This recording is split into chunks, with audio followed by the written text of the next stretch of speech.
প্রধানমন্ত্রী ও BNP chairman Tarique রহমানের সাথে যুগপৎ আন্দোলনের শরিক দলগুলোর নেতাদের প্রথম আনুষ্ঠানিক বৈঠক অনুষ্ঠিত হয়েছে। বৈঠকে বিভিন্ন রাজনৈতিক বিষয়ে পরামর্শ ও মতবিনিময়ের পাশাপাশি শরিক নেতাদের প্রাপ্তি ও অপ্রাপ্তির বিষয়টিও উঠে আসে। আলোচনায় জোটের কয়েকজন নেতা নতুন মন্ত্রিসভায় অন্তর্ভুক্ত হওয়া এবং সরকারি সুযোগ সুবিধার বিষয়ে আগ্রহ প্রকাশ করেন।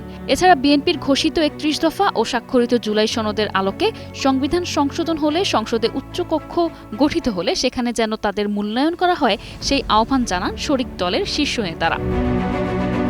নোভা এলইডি টিভি, ঝকঝকে ছবি, নিখুঁত শব্দ, ৫ বছরের ওয়ারেন্টি। নোভা মানি, সঠিক মান, নিশ্চিত সেবা।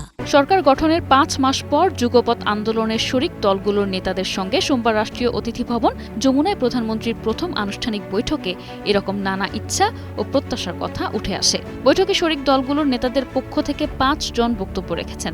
সবার কথা শোনার পর প্রধানমন্ত্রী বলেছেন, শরিক দলগুলোর নেতাদের মধ্যে যারা যোগ্য তাদের পর্যায়ক্রমে মূল্যায়ন করা হবে।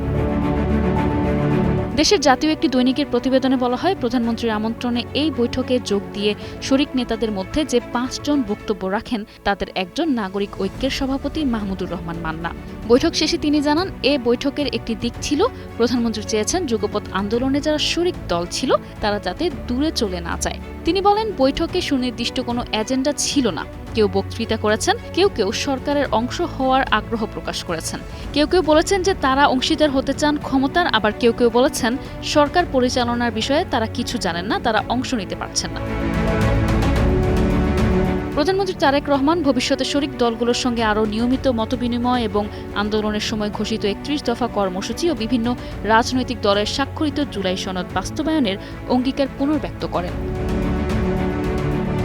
নিশা আলম, ডেস্ক রিপোর্ট, ২১শে টেলিভিশন।